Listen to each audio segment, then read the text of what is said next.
Assalamualaikum warahmatullahi wabarakatuh. Kepada kaum muslimin dan muslimat yang berbahagia dan dimanapun Anda berada, selamat berjumpa lagi. Dalam video kali ini akan disampaikan oleh Kiai Haji Baudin Nurul Salim tentang apa keraguan dengan ramalan gurunya beliau, yaitu Mbah Maimun Zubair, dengan perkembangan Islam di Indonesia. Selamat menikmati, dan kami mohon jangan lupa subscribe dan like-nya untuk mendukung perkembangan channel ini. Selamat menikmati. Bismillahirrahmanirrahim. Rabbi shrah li sadri wa yassir li amri wa hlul 'uqdatam min lisani yafqahu qawli. Allahumma sholli wa sallim ala habibika Mustafa sayyidina Muhammadin wa ala alihi wa sahbihi asma'in, nama ba'du. Orang pintar sama orang bejo itu hebat. Orang bejo, hanya orang bejo yang kesalahannya tidak dikoreksi. Jadi ini alhamdulillah. Jadi ya, tapi ini kesalahan yang tidak maksiat, insya Allah dimaafkan Allah Subhanahu wa ta'ala. Ini karena kesalahan itu ada dua, ada kesalahan yang maksiat, ada kesalahan yang tidak maksiat. Saya punya komitmen terhadap agama ini. Di antara kenangan-kenangan saya dari Syekhina, guru kita bersama, Kiai Haji Maimun Zubair, beliau itu sering dawuh, sering ngendikan, dan itu saya sampaikan juga ketika 7 hari wafatnya Agus Robah, cucu Mbah Maimun, putra Agus Robah. Di antara yang beliau katakan itu adalah sok hak agama itu sing gawe pegawai negeri. Itu berkali-kali beliau ngendikan gitu. Ya saya agak bantah. Nah, kalau santri bah, ya santri karuan mesti gawe agama, tapi sebenarnya si gawe pegawai negeri. Setelah saya jadi kiai dan penelitian, saya itu berkali-kali didatangi dokter, tentara, juga polisi. Mereka sering bilang gini, Gus, saya ini dokter negeri, saya ke NTT, ke Papua, karena saya muslim, berkebutuhan Islam, maka dibikinkan musola, dibikinkan masjid. Kalau kiai tidak bisa bikin sendiri urunan, mau narik siapa, mau narik tarikan di jalan yang mau nyumbang siapa. Tapi kalau kebutuhan negara, karena tugas negara, ya difasilitasi negara dan tidak dianggap misionaris karena negara. Begitu juga di beberapa negara yang non muslim, kayak di Argentina, di Venezuela, itu ada masjid, ada kajian Islam ya karena duta besar, dan itu aparat negara. Disinilah kearifan para ulama berkoalisi dengan umarok dengan makna yang positif, bahwa agama ini harus ditopang umarok, sistem negara. Tentu di situ ada tentara, ada polisi, ada macam-macam. Kita sebagai kiai juga nggak berdaya di depan para bandar narkoba apa-apa kalau nggak ada BNN.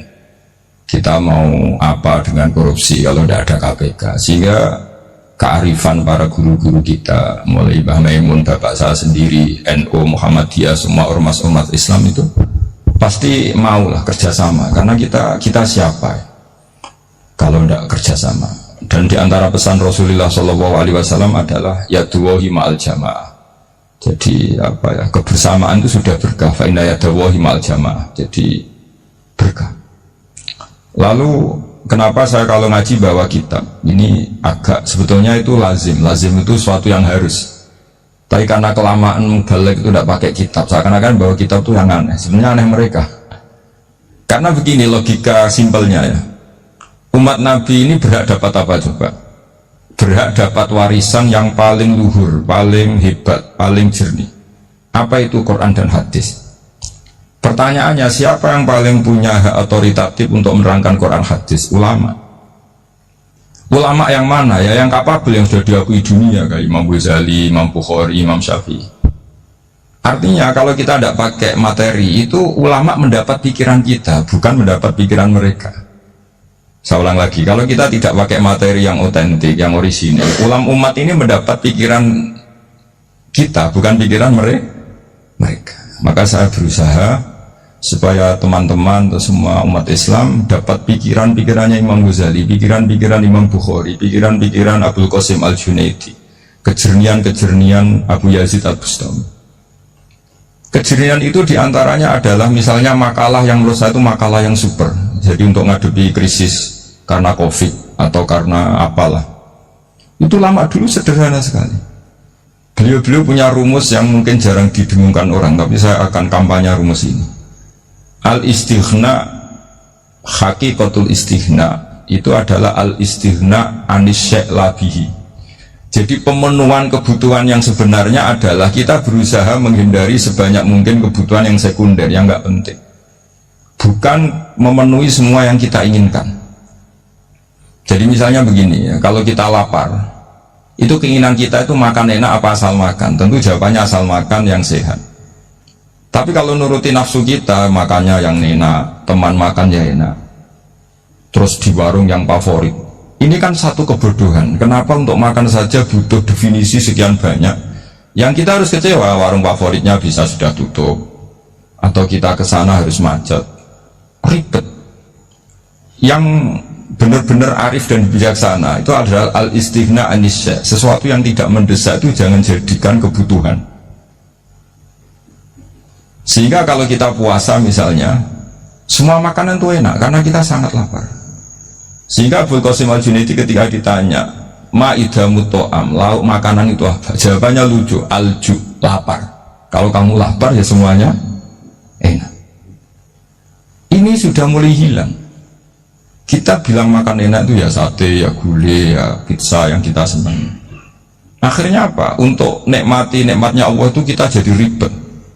Apalagi yang orang-orang fasik harus ditemani perempuan yang tidak halal misalnya, atau harus ada ajudan, ribet. Nah pertanyaannya, orang yang ribet sama yang nggak ribet itu pinter mana? Pinter yang nggak ribet. Nah ini kearifan-kearifan yang mulai hilang. Lalu siapa yang bisa mewarisi itu? Ya ulama. Jadi ulama itu cara berpikir sebenarnya simple. Makanya mereka sering kalau tahajud itu, di antara makalah Sayyidina Ali paling terkenal dan yang menjadikan beliau punya derajat yang luar biasa itu adalah kafani izzan antakuna li robban wa kafani fakhron an akuna laka abdan. Ya Allah, saya ini sudah begitu mulia, begitu terhormat dan sangat-sangat terhormat karena yang menjadi Tuhan itu Engkau. Jadi rumus pertama itu karena menjadi Tuhan itu Engkau. Hanya Tuhan yang abadi, Tuhan yang pertama, Tuhan yang artinya Tuhan yang al-awwal.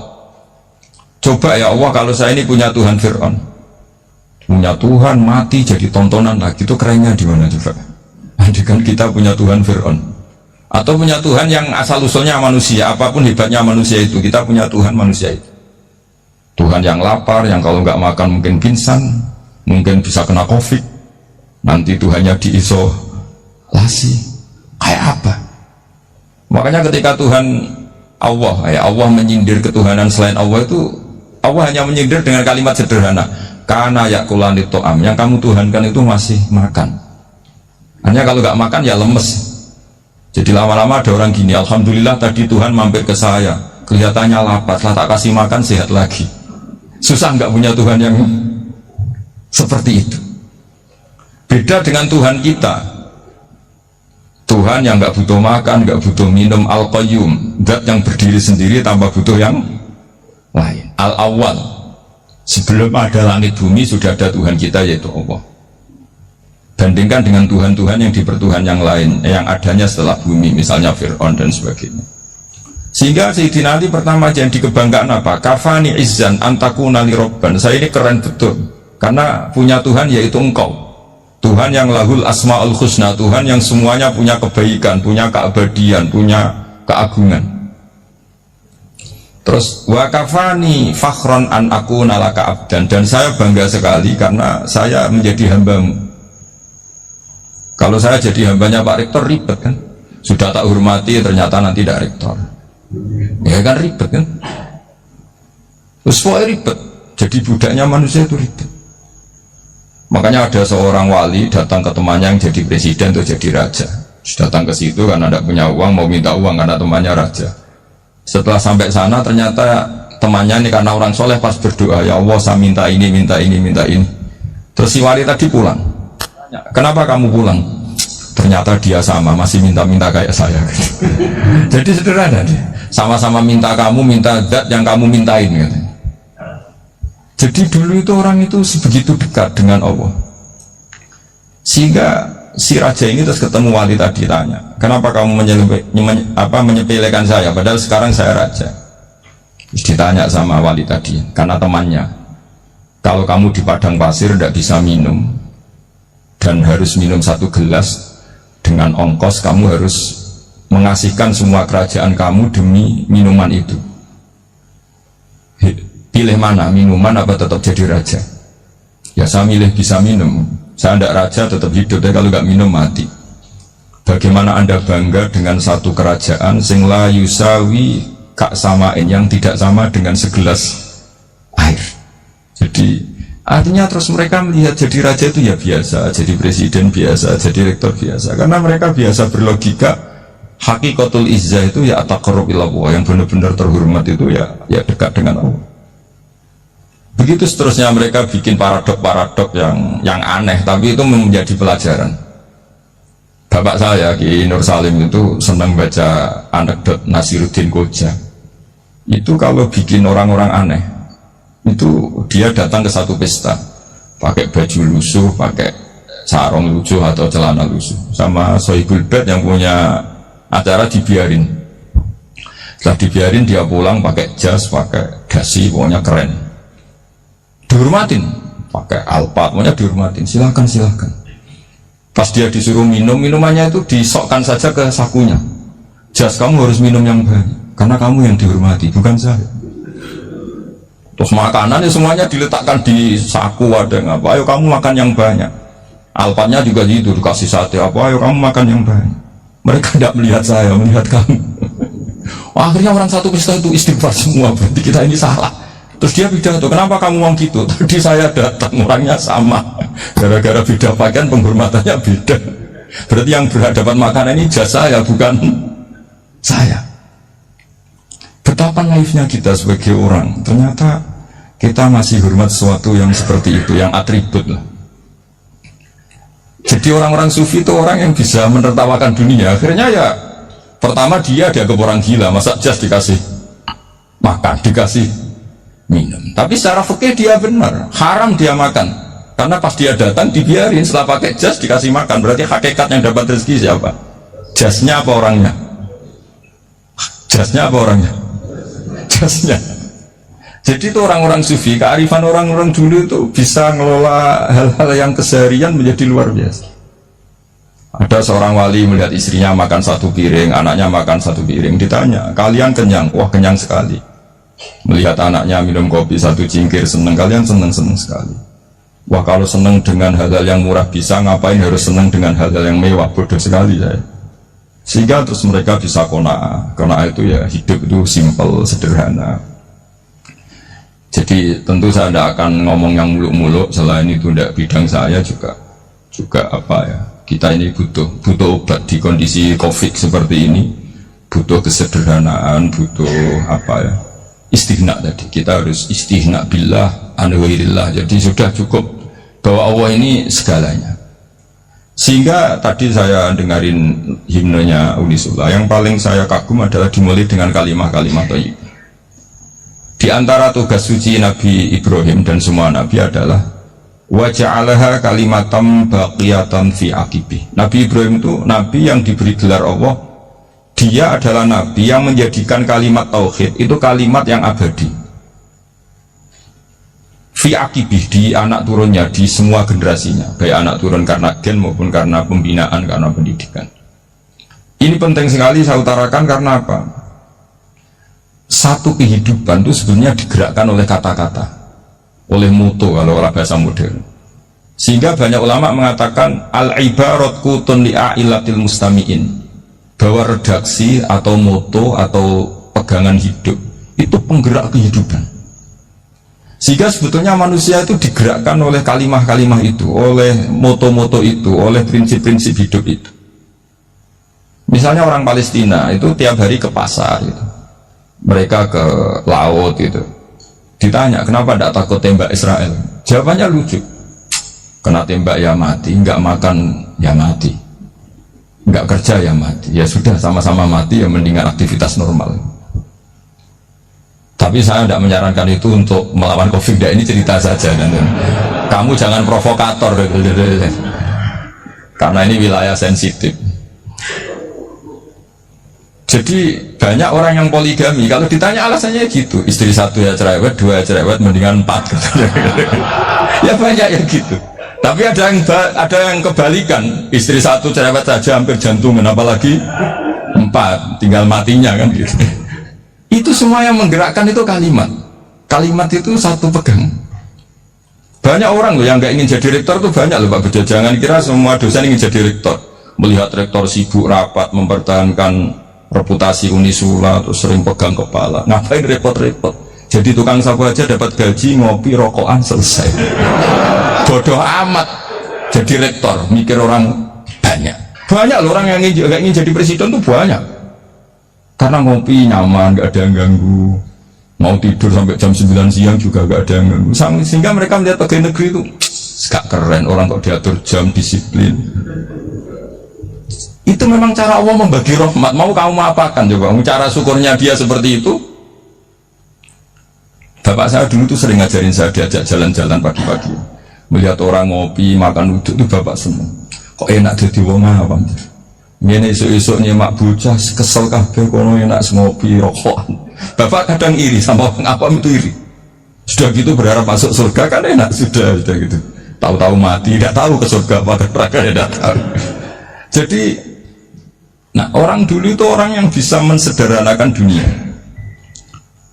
sehingga ya sudah cara bahagia. Makanya saya alhamdulillah saya ini kerjasama sama UII sama beberapa kampus. Memang amdan itu sengaja. Kampus itu ya punya sistem yang nggak bisa mewakili sistem kiai. Kiai juga punya sistem yang nggak terwakili oleh kampus, juga sebaliknya saling melengkapi.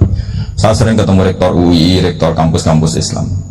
Mereka cerita, Gus, pendidikan pondok harusnya dimodernkan gini-gini. Saya bilang, kalau pondok modern kayak kampus itu nanti saya ketemu Allah tidak bisa jawab. Kenapa Gus? Saya beri contoh gini. Kalau misalnya perempuan perawan lah atau apa saja namanya perempuan, mau tanya tentang menstruasi atau haid, kalau semuanya sistem kampus dia harus kuliah dulu. Registrasi dulu, kuliah dulu, bayar dulu, dan dapat jawabannya nunggu mata kuliah pas itu.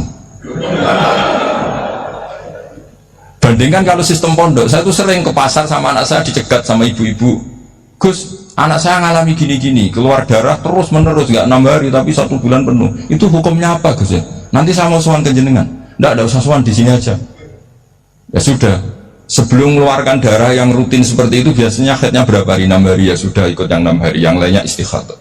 Ngoten tok Gus, ya udah ya. Begitu terus di masalah udhiyah lah. Ya coba kalau semuanya pakai sistem kampus, daftar dulu, bayar dulu. Jadi ini nggak ada jawabannya, nunggu mata kuliah itu baru dapat jawaban. Itu biasa nggak sholat bertahun-tahun karena belum ada jawaban tentang itu. Ya itu kalau misalnya orang mati, tahunya cara apa memulasara jenazah itu nunggu kuliah dulu, pas mata pelajaran itu dulu, baru menangani orang mati. Berarti orang mati itu tergeledak semua. Tapi kalau kiai kan enggak. Kesini orang mati terbakar, kalau dimandiin malah badannya copot-copot, itu gimana hukumnya? Ini ada orang mati Gus Kendat, ini disolati apa enggak? Ada orang mati apa itu oplosan ya, itu disolati enggak? Soal sering ditanya gitu. Gak usah registrasi Pak Rektor, gak usah registrasi, gak usah daftar, gak usah seminar. Makanya kalau orang kampus wani kiai itu yuk kualat tenang itu, karena ini yang on time. Tapi pondok seperti saya ya ikrar seikrar-ikrarnya. Pentingnya kampus karena melatih efisiensi waktu, disiplin, tata kelola manajemen, sehingga kita ya hormat. Tapi tadi kita harus saling melengkapi, sehingga saya tunjukkan ke publik bahwa saya hormat sekali sama polisi, sama tentara. Coba kita bisa apa ngadepi bandar narkoba kalau tidak polisi? Bisa apa coba menjaga NKRI kalau nggak tentara? Begitu juga ya sudahlah, kita memang fa'inayadawahi ma'al jamaah, kita berkah itu kalau bersama-sama, tidak bisa kita sendiri. Nah lalu orang kayak saya itu ya beberapa kali sebetulnya saya itu ditawanin jadi dokter honoris causa apa. Kekhawatiran saya satu Pak Bejo, takut pas nggak punya uang itu dokter gak di duit kan gak pantas gitu. Jadi repot gitu, daripada beban lah sudah lah, nggak usah dokter. Jadi kalau nggak punya uang ya pantas, terus kalau ngebis ya pantas, suatu saat kalau mati nggak ada yang hadir ya pantas, nggak dokter gitu. Kalau sudah dokter kok masuk neraka, dokter kok masuk neraka, kayaknya apalagi rektor kampus Islam kok masuk neraka itu kan kok kayak agak pas itu. Misalnya rektor Unisila ditanya mungkar nakir, nggak bisa kan kayak gimana itu. Makanya harus sering ngaji saya supaya nggak malu di depan mungkar nakir. Masa rektor ditanya mungkar nakir nggak bisa. Harus berani bentak. Ini saya rektor Pak mungkar nakir. Masa kalau wali-wali dulu berani. Masyhur di cerita wali-wali ditanya marabbuka manabuka. Saya ini guru tauhid. Kok kamu tanya marabbuka manabuka yang ngotok? Kok kamu tidak pernah ngaji enak aja tanya. Jadi wali-wali itu ya rileks kan. Saya akan rileks wali di Bang Parik baru saya yakin itu. Karena wali itu lebih dekat Allah. Sehingga orang dulu itu saya ulang lagi ya, ada satu kearifan namanya hidup itu apa? Hidup itu adalah cari sebanyak mungkin supaya hidup itu tidak tergantung pada banyak hal. Sehingga misalnya cara berpikir orang-orang modern itu sebenarnya banyak orang-orang ilmuwan yang nggak ngagumi Amerika. Bukan karena angkuh enggak. Untuk mempertahankan kebesaran negara sebesar itu, kebutuhan listriknya besar, kebutuhan tentaranya besar, kebutuhan apa? Sementara negara kayak Venezuela atau Swiss kebutuhannya ada banyak. Pertanyaannya, yang tergantung dengan banyak hal sama yang tidak tergantung banyak hal, itu pinter mana? Kalau dibalik pertanyaannya gitu, negara-negara maju itu tidak keren kalau dibalik pertanyaannya. Orang yang untuk mempertahankan eksistensinya banyak, butuh banyak hal, dengan yang tidak butuh banyak hal, itu pinter mana? Orang yang bahagianya nunggu jadi dokter, nunggu jadi kiai besar, kiai viral, dengan orang yang bahagia cukup dengan ngopi, itu pinter mana? Tapi kalau dibalik pertanyaannya, orang yang tahunya nikmat hanya kopi dengan nikmat yang banyak, pinter mana? Makanya Mbah Mun itu kalau guyon itu lucu.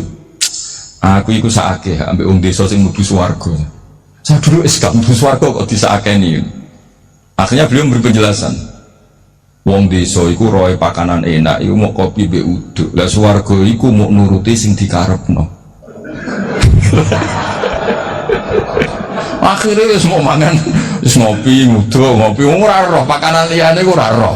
Nasi mandi ora roh, pizza ora roh apa-apa. Terus saya bilang, wah lah niku nak nganti selera tentang wanita cantik.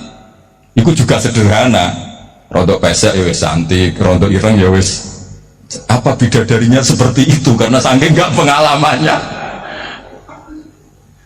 Jadi surga itu kan nuruti apa yang diinginkan. Kira-kira keinginan orang kampung kalau di surga itu apa coba? Makanan apa coba? Ya, nggak senangnya ketemel gemblong gitu. Nah, artinya malaikat lebih suka nangani surganya orang-orang kampung di Bang Pak Rektor. Ini sudah ribet ini. Makanan apa saja harus dicoba. Ya. Terus kalau di mall tahu orang macam-macam, seleranya macam-macam pasti. Enak mana kalau sampai jadi malaikat pelayan surga? Suka melayani orang kampung apa yang orang kota? Orang kampung kan? Jadi ya itu guyon ya, guyon tapi itu menjadi pikiran kita bahwa orang yang banyak kebutuhan itu sebetulnya banyak kebodohannya karena menggantungkan kebahagiaannya dengan banyak hal. Makanya Imam Syafi'i ngendikan istighna itu apa? Al-istighna anisya'i, yang dikatakan kecukupan adalah berusaha sebanyak mungkin banyak hal tidak kamu butuhkan, bukan memenuhi semua kebutuhan kamu karena nafsu kamu ini tidak ada batasnya gitu. Kalau kamu penuhin nggak akan selesai. Itu ada perempuan yang kurang cantik itu minta doa saya, Gus doain suami saya kaya, terus tak guyonin, terus nggak minta. Kalau suami kamu kaya, yang pertama dirubah itu apa? Rumah supaya rumah saya bagus. Kedua apa? Mobil supaya mobil saya bagus. Nanti yang dievaluasi itu kamu. Mobil bagus, Alphard, rumah mewah, istrinya kamu, pasti itu dievaluasi langsung. Nggak usah sudah gini aja kan.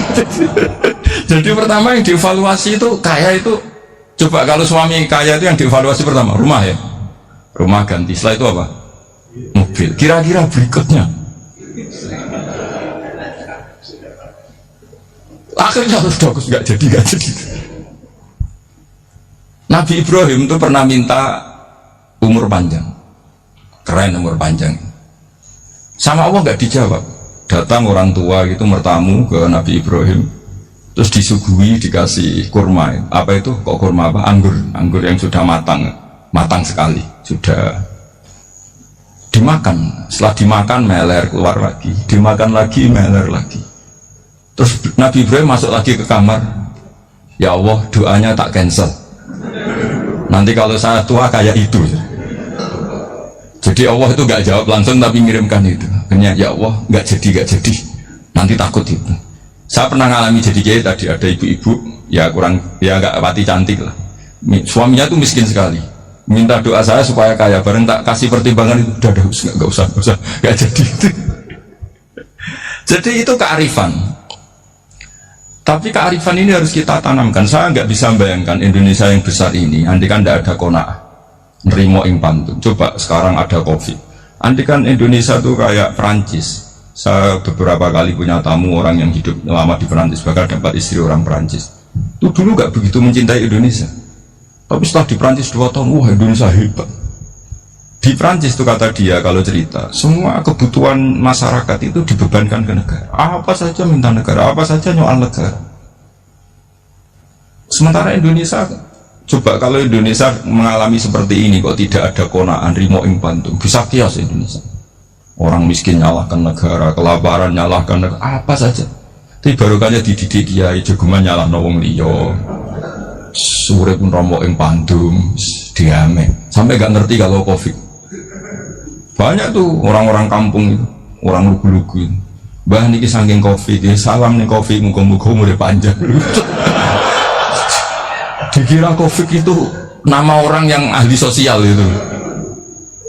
Mbah niki dana saking Covid. Matur nuwun sampai no salamku, muka-muka umur panjang. Bingung kan yang nganterin ini. Ini gimana yang mau menjelaskan ya? Memang nggak paham. Ribet kan? Tapi saya pastikan bahwa dengan keadaan seperti ini kita bahagia, kita stabil, itu jelas barokahnya kalimat tadi, moto tadi atau pegangan hidup tadi. Makanya disebut al-ibarat qutun li'ailatil mustami'in, bahwa redaksi atau kata-kata atau pegangan atau filosofi hidup, apalah namanya itu adalah penyemangat. Karena kata-kata ini memang luar biasa. Ketika sahabat perang demi kebenaran, zaman itu ya pasti benar karena yang dibela Nabi. Dulu itu kan enak zaman Nabi, yang dibela mesti benarnya, musuhnya mesti salahnya. Jika dulu itu memang harus tegas. Kalau sekarang mau tegas gimana? Yang kamu bela tidak mesti benar, musuhnya tidak mesti salah. Ribet kan kalau misalnya saya tukaran sama Pak Rektor, kamu mau bela mana kan bingung. Saya tidak mesti benar, saya ada Nabi. Pak Rektor apalagi nggak mesti benar lagi kan? Ribet kan? Jadi kalau kita mau perang sekarang itu mau pede gimana? Enggak. Makanya banyak ulama sekarang tuh mau tegas tuh nggak berani karena ya banyak hal yang abu-abu lah wilayahnya. Misalnya pilihan presiden, atau pilihan bupati, pilihan menteri. Kamu mati-matian bela itu, yang kamu bela tidak mesti benar, musuh kamu tidak mesti salah. Misalnya pilihan bupati, wah ini kabupaten ini baik kalau bupatinya ini, yang satu bilang ini, terus tim suksesnya kamu tanya, kamu yakin? Ya tidak juga. Lah kenapa semangat? Kan saya botohnya, paling alasannya ya itu aja, bukan yang lain. Beda dengan zaman Nabi, Nabinya mesti benar, Abu Jahalnya mesti salah, kan enak aturan mainnya jelas. Singkat cerita dalam perang itu banyak sahabat yang alami luka, ngalami apa gitu. Kemudian curhat ke Nabi, ya Nabi gara-gara derekkan jenengan, ngikuti jenengan saya harus ngalami seperti ini. Ngiranya orang itu diapresiasi sama Allah keluarnya, ternyata sama Allah gak diapresiasi, malah diturunkan ayat intakunu ta'lamuna fa innahum ya'lamuna kama ta'lamun wa tarjuna minallah malah yarjun. Kalau kamu sakit karena perang, orang-orang kafir itu ya sakit, itu saja berani padahal demi kekafiran. Wa tarjuna minallah malah yarjun, padahal kamu punya nilai lebih yaitu berharap kepada Allah yang mereka tidak punya. Saya jadi kiai itu ya kadang mangkel. Karena yang benci ya benci, yang seneng itu ngel-ngel loh kayak Pak Bejo.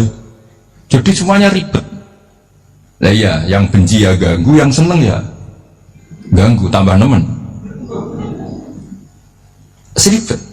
Tapi kalau sudah ingat bandar narkoba, mereka berhadapan dengan polisi, kadang ditembak karena kesalahannya terlalu fatal. Antar persaingan mereka juga bisa tembak-tembakan karena merebut pasar narkoba. Itu saja mereka berani. Kok kita yang jadi kiai kadang dicium tangannya, dihormati, gak berani, hanya takut apa ya, musibah-musibah kecil lah, atau problem-problem kecil. Lah iya, kalau kita bandingannya gitu. Kalau kamu mau tahajud kedinginan, itu masih nanti dihisap itu gitu. Maling ayam itu keluar malam-malam hanya dapat ayam, itu gak takut dingin, ya gak takut digebuki masa. Kamu mau tahajud aja takut dingin. Makanya nanti hisapnya orang soleh itu nanti dijajarkan orang dolim, terus diperbandingkan. Wah itu habis kamu kalau itu. Jadi misalnya Unisula mau rapat, tapi ini malam, kalau malam dingin nanti sama masuk angin. Wah anak-anak pang di perapatan aja berani kamu. Kalau sudah perbandingannya gitu tuh ribet kita nanti. Makanya itu kalimat itu moto atau filosofi hidup. Sehingga diulang lagi nasihat itu. Iyam saskum korhun fakodu masal koma korhum mislu. Kalau kamu kena luka, orang-orang yang nggak benar juga akan kena luka. Itu aja berani demi ketidakbenaran. Masa kamu demi kebenaran nggak berani? Akhirnya orang itu, ya itu kalimat, itu heroik. Makanya kita ini penting ya, makanya tadi himne Unisula dimulai kalimat thayyibah. Karena kalimat ini yang menjaga kita, kalimat ini. Misalnya tentang Tuhan. Kenapa orang Islam imannya kokoh seperti ini, termasuk yang sudah hidup di Amerika, di Australia, di mana-mana. Itu ya barokahnya ajaran atau barokahnya kalimah. Saya sebut kalimah saya pakai bahasa santri. Karena la ilaha illallah itu dalam tradisi santri disebut kalimatu haqqin aliyah nahya wa aliyah namut wa aliyah nub'ats. Ada yang riwayat wa biya nub'ats insyaallah ta'ala minal aminin. Kenapa mereka di mana-mana meskipun sekolah di Amerika, di Australia, bahkan di Uni Soviet tetap mukmin? Itu barokahnya ajaran yang benar. Allah itu siapa? Tuhan.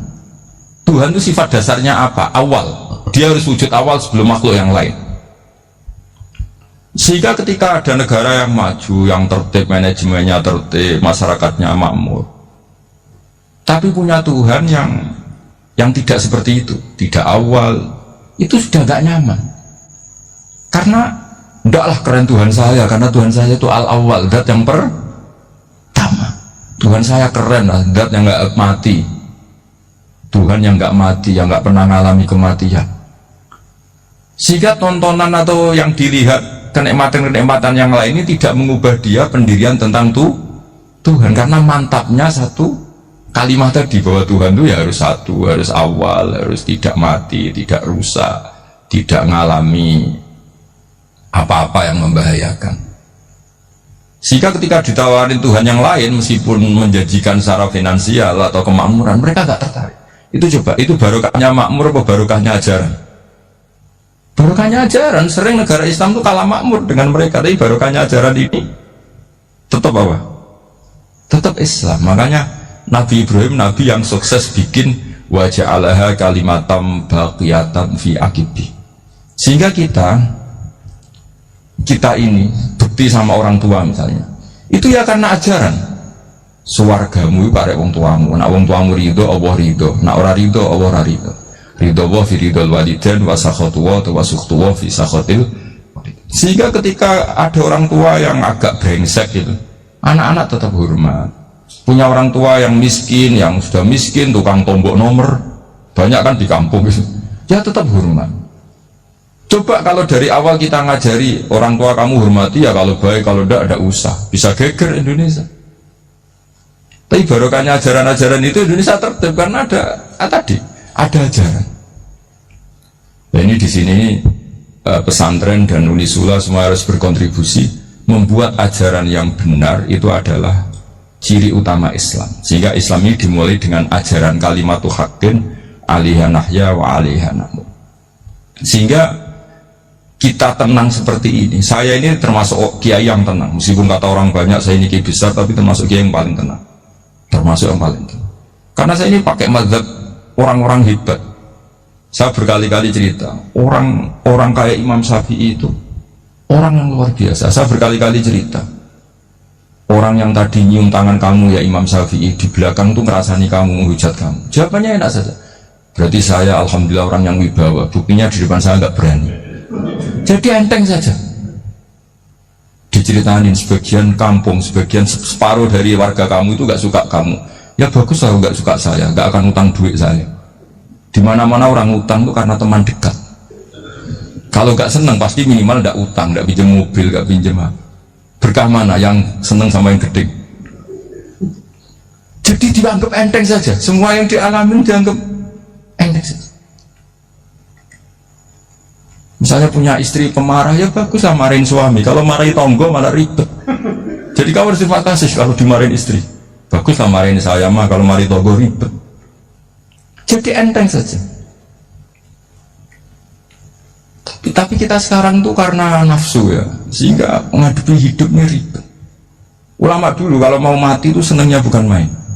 Sudahlah masa ini nggak maksiat, kayaknya nggak maksiat paling efektif itu mati. Ya tidak apa-apa, mesti kalau sebaiknya mati ya mati aja.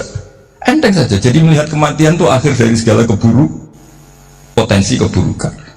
Apapun baik kita sekarang, suatu saat mungkin kita nggak baik. Yang bisa menghentikan ketidakbaikan atau potensi ketidakbaikan itu apa coba? Mati kan? Berarti mati itu mengerikan apa menyenangkan? Mesti kamu udah berani menjawab. Meskipun secara ilmu kamu berani, tapi secara rasa gak berani kan? Saya ulang lagi ya, yang bisa menghentikan keburukan atau potensi keburukan itu apa coba? Apa? Kematian. Berarti kematian itu menyenangkan atau menyusahkan? Apapun kamu udah berani jawab karena kamu agak-agak duniawi itu kelihatannya. Tapi secara ilmu, kamu tahu kan kalau mati itu tidak buruk-buruk banget. Karena apa? Itu akhir dari segala keburukan. Sehingga Nabi ngajarkan kalimat itu begitu luar biasa. Allahumma ahyini maka natil hayatu khairan li wa tawaffani maka natil wafatu khairan li. Nabi melihat dunia itu begitu indah. Ya Allah, kalau saya ini hidup, anggap saja hidup ini ziyadatan li fi kulli khairin, menjadi modal saya menambah segala kebaikan. Jika suatu saat saya mati, anggap mawon rohatan li min kulli syarrin, itu akhir dari segala keburukan saya. Sehingga mati hidup ya baik karena di situ kita bisa berkontribusi beramal soleh. Mati juga baik karena mengakhiri segala keburukan. Nabi nate ngendikan lagi, ajaban li amril mu'mini inna amrohu kullahu khair. Orang mukmin itu mengagumkan, semuanya baik. In asobathu na'ma syakara fakana khairan lah. Kalau baru dapat nikmat dia syukur, maka itu baik. Wa in asobatu dharra sabara, kalau dapat masalah mereka sabar, itu juga baik. Sehingga orang mukmin dua sisinya pasti baik. Itu juga kalimat, maksudnya moto atau pegangan hidup. Nah berikut ini saya beri contoh, ini kenangan saya, ini contoh terakhir. Masalah jadi orang terkenal maupun tidak. Di sini dicontohkan Imam Ghazali di halaman 367 di kitab saya 367, juznya 3 di kitab Ihya Ulumuddin. Di sini beliau cerita betapa untuk menjaga ikhlas sebaiknya orang itu tidak terkenal, tidak syuhrah, tidak terkenal. Oke, itu kita sepakat ya, karena kalau terkenal mungkin orang dipaksa publik dengan tanda kutip untuk selalu berbuat baik, tapi karena jaim lah, jaga image atau apa. Tapi ketika dibalik pertanyaannya, kamu rela yang terkenal itu orang nggak benar, sementara yang orang benar itu nggak terkenal. Lalu masyarakat taunya yang tidak benar. Kalau pertanyaannya dibalik gitu, orang baik wajib terkenal enggak? Kalau pertanyaannya dibalik seperti itu, dokter yang benar tidak terkenal, yang malpraktek terkenal. Kamu ingin kondisi seperti itu? Gak ingin kan? Kampus yang bagus nggak terkenal, kampus yang bagus nggak terkenal, yang nggak bagus. Nah, artinya apa? Gara-gara olah kata, olah pikiran, ini logika jadi rubah. Lagi-lagi apa? Jawaban itu ada di kata-kata sebetulnya. Makanya bab-bab seperti ini tidak usahlah kita berdebat, berpolemik. Sebaiknya orang itu humul, menutup diri, apa sebaiknya orang terkenal, itu nggak perlu seperti itu. Sudah terserah Tuhan saja. Makanya saya mulai dulu ngaji sampai sekarang tuh ya tidak punya punya ikon tertentu atau punya website tertentu, enggak. Sudah terserah pangeran. Saya juga tidak sok suci materialistik atau enggak, ya tidak mikir saya. Bukan apa-apa ya, karena saya ini saya ini kiai, jadi biasa urusannya sama Allah, sama makhluk, jadi pusing kalau sama sarah-sarahnya makhluk itu pusing.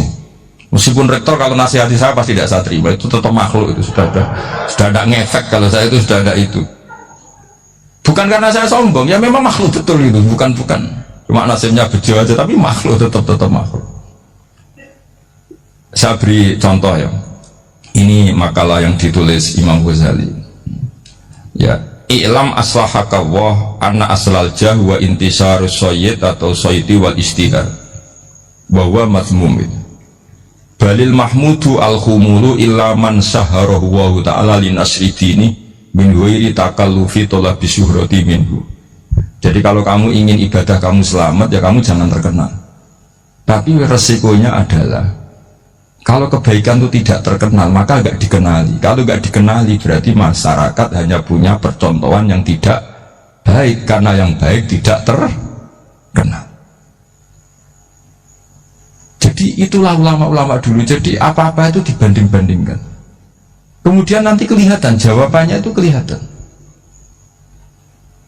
Jadi ulama dulu itu biasa ngarang misalnya afatun nikah, sisi negatifnya nikah, harus ngurmat istri, harus macam-macam, kalau terlantar itu ya dosa. Seperti tadi Pak Marsudi cerita, kalau orang ngapalkan Quran itu takut lupa, kalau lupa itu jadi dosa.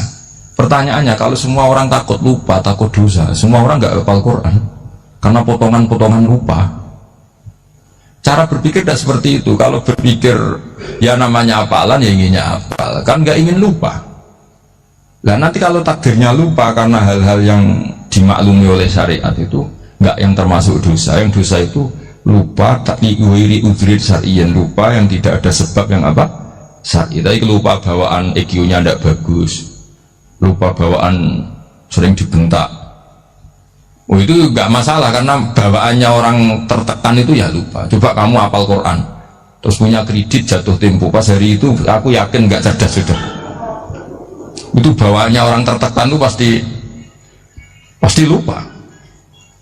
Jadi ya saya teruskan ya. Jadi terus ada makalah yang sangat bagus sekali tentang itu, saya baca. Wa yadullu ala dzalika anna Allah azza wa jalla amaral anbiya'a bi idharil amali lil iktida wa khassahum bi mansibin nubuwah wa la yajuzu ayyudhanna bihim annahum khurimu afdhalal amalen. Jadi orang yang terlalu mendewa-dewakan khumul itu menutup diri, oke itu baik, karena dengan khumul, dengan menutup diri Anda tidak riya, Anda tidak pamer. Tapi kata Imam Ghazali, kamu juga harus ingat, di antara syaratnya Nabi itu harus mengumumkan kalau beliau itu seorang Nabi, harus memaklumatkan kalau beliau seorang Nabi supaya bisa diikuti. Caranya sholat harus diumumkan, sehingga Nabi itu mengatakan harus jamaah. Kan dengan cara jamaah itu bisa shollu kama ra'aitumuni sholli. Coba kalau Nabi sholatnya nggak diperlihatkan, kamu harus sholat yang benar.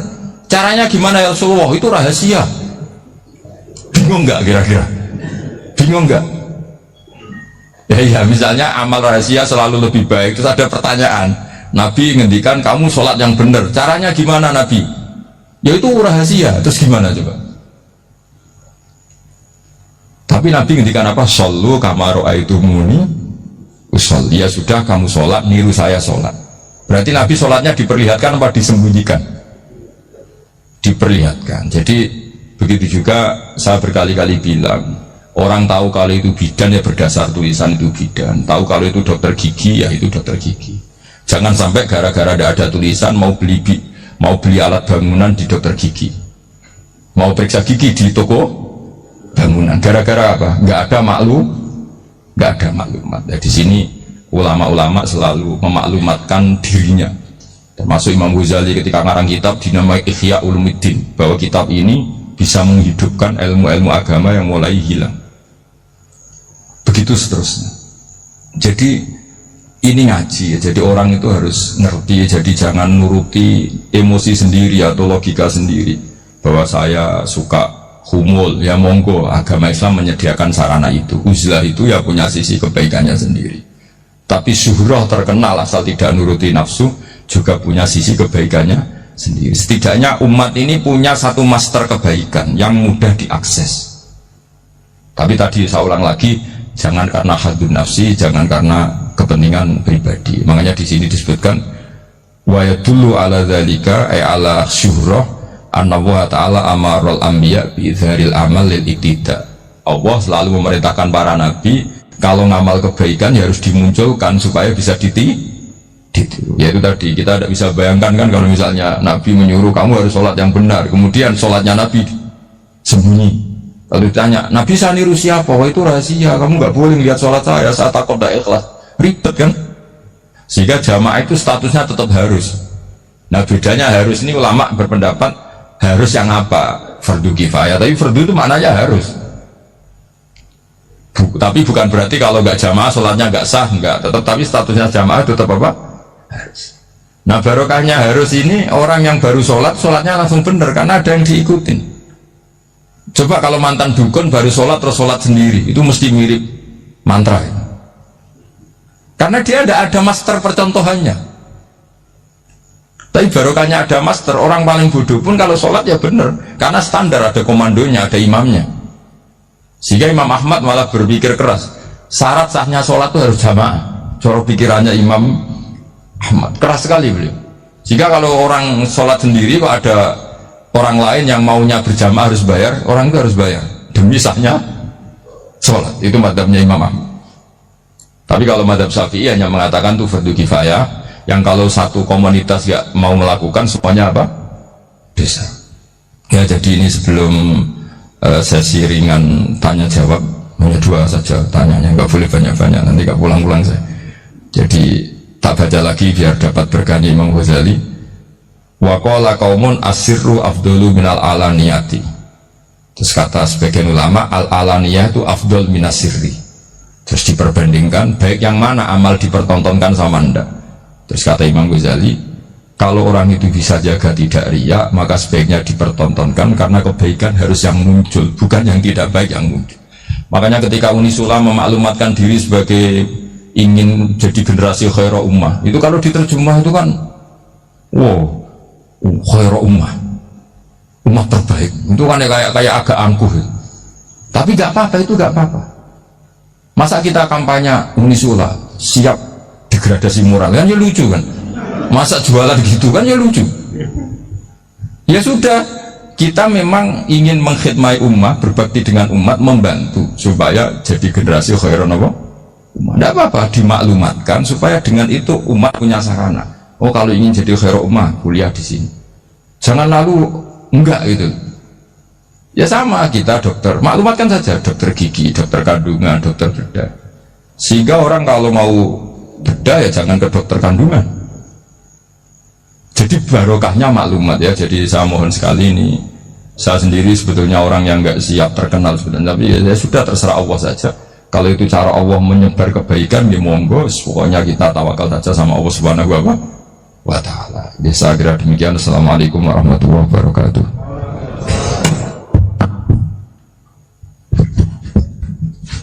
Matur suwun Gus.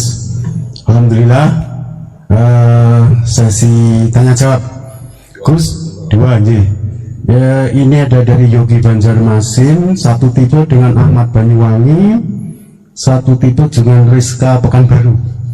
Yang dari Banjarmasin itu, Gus mohon izin ngaji lewat jarak jauh, baik melalui YouTube maupun lewat medsos. Namun sanadnya bagaimana Gus? Sebab masa kini belum bisa ketemu langsung. Terus Rizka Pekanbaru ini trik mendidik akidah anak sejak dini pripun. Terus Ahmad Banyuwangi ini bagaimana kaum milenial ini karena setipe Gus, generasi X Z yang lahir tahun 2000-an, bagaimana membuat menarik belajar tasawuf bagi generasi anak-anak. Namun itu tapi setunggal tipe nih tasawuf, bagaimana belajar tasawuf untuk generasi-generasi yang cik nom-nom nih. Terus satu itu tipe dengan mendidik anak. Kemudian yang nomor 2 mohon izin ngaji jarak jauh, sanadnya pripun karena belum bisa ketemu. Begini ya, saya mungkin yang kesekian kali ya punya tamu dari Kalimantan, dari Sulawesi. Memang kalau sebagian mereka pernah mondok itu tersiksa karena ngaji saya hanya lewat virtual atau lewat medsos. Kebaikan itu pasti sudah benar. Jadi dengan ketemu langsung maupun enggak itu secara sana itu sudah cukup. Cuma ada beberapa kebenaran yang butuh jelimet, butuh tahqiq, itu yang harus ketemu langsung. Tapi kalau yang kebenaran-kebenaran umum itu tidak perlu, karena kebenaran itu bahasa lainnya itu al-ma'ruf, sesuatu yang mudah dikenali oleh akal, oleh nurani, oleh komunitas, oleh sistem sosial. Sementara mungkar itu sesuatu yang aneh. Andai kan tidak ada agama pun, orang akan bilang selingkuh itu mungkar. Andai kan tidak ada agama pun, sesuatu milik siapa harus jelas. Sehingga diaturlah ini istrinya ini istrinya ini barangnya ini. Yang paling berhak make apa ya yang punya kan. Makanya nikah itu disebut ma'ruf. Yang boleh make ya yang punya. Misalnya yang boleh make mobil itu ya yang punya atau yang dapat izin. Itu disebut ma'ruf. Lalu yang nggak punya kok make, itu namanya mungkar. Ya aneh, nggak punya kok make tanpa izin. Sehingga kebaikan-kebaikan seperti ini nggak butuh sanad karena semua orang pasti kenal. Makanya disebut kebaikan itu al-ma'ruf, kemungkaran disebut mungkar. Jadi ma'ruf maknanya arafahul aklu, akal ini mudah menerima. Mungkar maknanya angkarohul aklu, akal ini menjadi aneh. Kan nggak mungkin lah orang yang waras mau ini ada minuman, kalau kamu minum hilang kesadaran, minuman ini halal, itu aneh nggak? Aneh kan? Tapi kalau kebalikannya, ini minuman manfaat untuk stamina, manfaat untuk kesehatan, maka ini halal. Nah agama itu datang dengan sesuatu yang ma'ruf dan menolak sesuatu yang mungkar. Nah kebaikan-kebaikan seperti ini itu Pak Rektor gak perlu sanad karena itu sudah lazim, sudah keniscayaan. Lalu ada kebenaran yang butuh detail. Misalnya begini, wali nikah itu siapa? Wali nikah itu adalah bapaknya dan mbahnya misalnya. Nah kalimat dan mbahnya ini salah kalau dalam fikih Islam. Karena mbah dalam bahasa Jawa itu bisa mbah dari ibu. Sementara dalam otoritas Islam nggak memberikan hak ke mbah dari ibu. Seperti ini nggak boleh. Terus misalnya orang Kalimantan nikahkan putrinya dinikahkan oleh mbah dari ibunya hanya karena berdasar fatwa. Oh kemarin Gus Bah atau Kiai siapa dawuh wali itu kalau nggak bapak ya mbah. Wong ini mbahnya. Nah itu butuh detail. Yang dimaksud mbah di bab wali adalah abul ab, bapaknya bapak, bukan sekedar mbah. Nah hal seperti itu mohon sekali untuk tidak kesusu atau tidak tergesa ngambil kesimpulan karena itu butuh fikih yang apa? Detail. Ya butuh fikih yang apa? Detail. Padahal istilahnya sama, wali itu bapak dan mbah. Sehingga dalam kitab-kitab matan misalnya kalau ada fa'ahakul awliya bitazwid abun summa jaddun itu pasti sama Sarah dikritik. Al-awla ayyakula abul ab, seharusnya jangan dikatakan mbah karena kalau mbah memasukkan dari ibu, yang benar adalah abun fa'abul ab, bapaknya bapak. Nah, jadi kira-kira gitu Pak Irton. Gantian jenengan yang menjelaskan ini. Yang nomor 2, Meskipun dulu kalian ini bagaimana mendidik ini akidah dan tasawuf bagi generasi-generasi milenial ini. Ya kayak tadi, tasawuf maupun tauhid maupun ilmu moral apapun itu mudah sekali dididik. Ciri utama agama ini itu ad-dinu yusrun, agama itu mudah. Mudah itu artinya ya nurani nerima ya gampang, akal ya gampang, komunitas ya nerima gampang. Kayak tadi penjelasan saya tentang Tuhan. Ada orang miskin dari Indonesia, misalnya kuliah di Amerika. Dia mulai kecil tahu yang seharusnya jadi Tuhan itu siapa. Ya yang menciptakan langit bumi, sebaiknya yang jadi Tuhan itu siapa? Ya yang wujudnya paling awal. Kemudian dikasih alternatif Tuhan yang wujudnya ada tanggalnya. Keren nggak misalnya? Kan terus nggak keren. Kok Tuhan sama buminya kok dulu buminya? Kayaknya kok enggak lah kayaknya. Artinya barokahnya logika yang sehat ini kan, ya setahu saya hampir jarang kan yang murtad masalah tauhid itu. Kalau moral banyak yang agak nakal, tapi secara tauhid jarang yang murtad karena tanaman logika tauhid itu mantap di Indonesia. Mulai kecil kan diajarin wujud kita bako mukhalafatul lihawadisi qiyamuhu fi nafsi. Sama moral juga gitu. Jom jogeman misoi wong kan adi misoi sakit enggak. Jangan pernah mencubit orang, dicubit itu sakit. Jadi orang diberi rasa, nggak enak loh disakitin orang, dijotosin orang, ya sudah jangan jotosin orang, nggak enak. Sehingga apa ya, kalau kamu ingin sopan ya disopani harus sopan, kalau ingin dihormati harus menghormati orang lain. Sehingga itu tertanam. Makanya bangsa kita termasuk yang terbaik akhlaknya kalau musim haji itu dipuji-puji sama sekian negara, karena pantangan lah kita nginjek orang sholat, melangkai orang ruku, orang sujud. Kalau orang lain mungkin kan seenaknya. Iya, karena mulai kecil itu dilatih tidak boleh melangkai orang, tidak boleh. Nah, jadi akhlak itu ya diajarkan mulai kecil plus logikanya. Logika itu ya apa saja lah, yang penting menjadi anak kecil itu paham. Dan itu mudah, saya ulang lagi, mudah, karena agama ini ad-dinu yusrun, agama ini mudah, jadi mudah dipahami.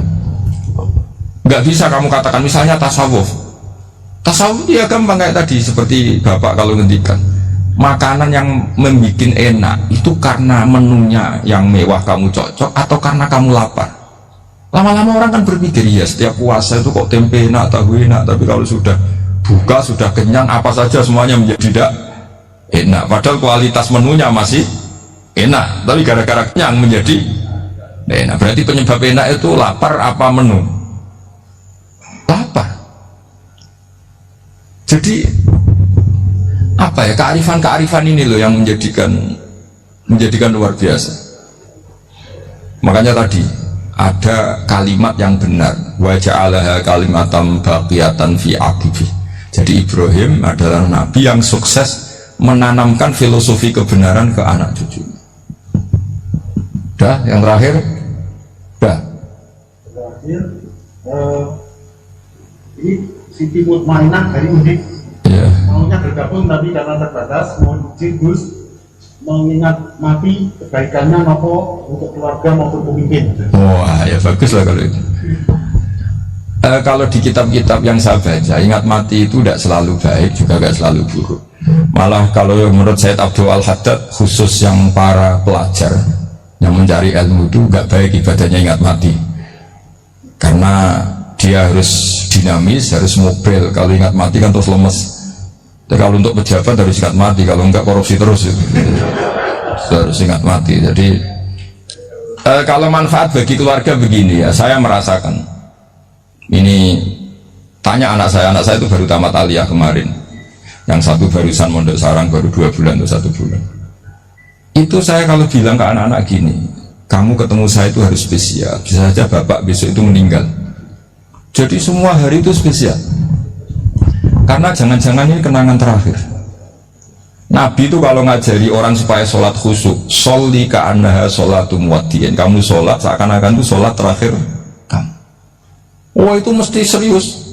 Kamu ketemu istri seakan-akan terakhir pertemuan, kayak mau pergi ke New Zealand atau ke Amerika. Cuma malam itu spesial karena besok istri saya pergi. Bayangkan kalau itu terakhir mau mati, sampai ngamuk serasido lah kan gitu. Jadi hikmah ingat mati itu, makanya Nabi diantara riwayat ya, meskipun riwayat ini diperdebatkan, tapi jelas ini satu petua yang baik. Wa'mal li akhiratika ka'annaka tamutuhu, dan kamu beramal untuk akhiratmu seakan-akan besok itu mati. Maka sholat kita akan spesial, hidup kita akan spesial, karena kenangan kita terbaik ya sekarang, besok sudah mati.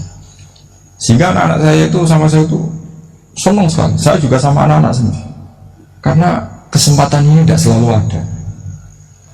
Jadi, nah, tapi ada kalimat untuknya, wa'mal di dunia ka i'mal di dunia ka ka'anna kata isu abadan. Untuk duniawi kamu seakan-akan hidup selamanya. Itu maksudnya itu rileks saja.